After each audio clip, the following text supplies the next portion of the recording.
সম্প্রতি ভারতে ইসলাম ধর্ম নিয়ে বিতর্কিত মন্তব্য করেন মহারাষ্ট্রের হিন্দু ধর্মের এক প্রচারক।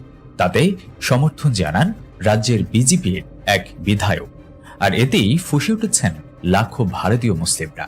এক प्रतिवेदने भारतीय संबाद माध्यम हिंदुस्तान टाइम्स এই তথ্য জানায়। मुस्लिम धर्मामध्ये स्त्रियांवर जे हत्या घडतात त्याला कारण आहे, अत्याचाराचं हेच कारण आहे की त्यांचे आदर्शच अत्याचारी होते।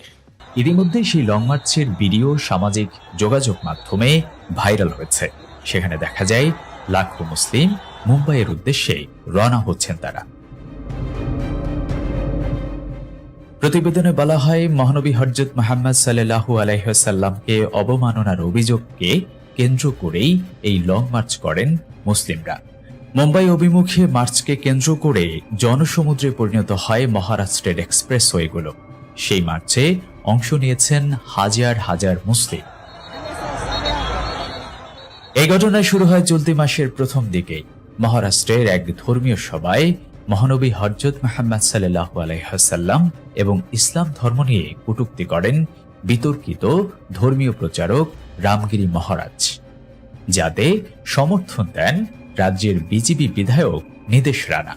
শুধু তাই নয়, মসজিদে ঢুকে মুসলিমদের উপর হামলা চালানোর হুমকি দেন কট্টর এই হিন্দুত্ববাদী এই নেতা।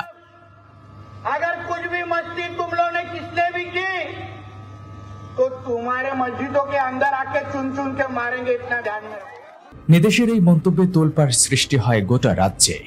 ধর্মীয় অবমাননা এবং রাজ্যের শান্তি ভঙ্গের অভিযোগে দায়ের করা হয় একাধিক মামলা। ইতিমধ্যে চলো মুম্বাই হ্যাশট্যাগে ছেয়ে গেছে সামাজিক যোগাযোগ মাধ্যম। সামাজিক যোগাযোগ মাধ্যমে অনেকে বলছেন, মিডিয়ার অবহেলার কারণে এত বড় একটা লং মার্চ যা প্রচারে আসছে না, এর জন্য দায়ী করছেন বাংলাদেশের মিডিয়াগুলোকে।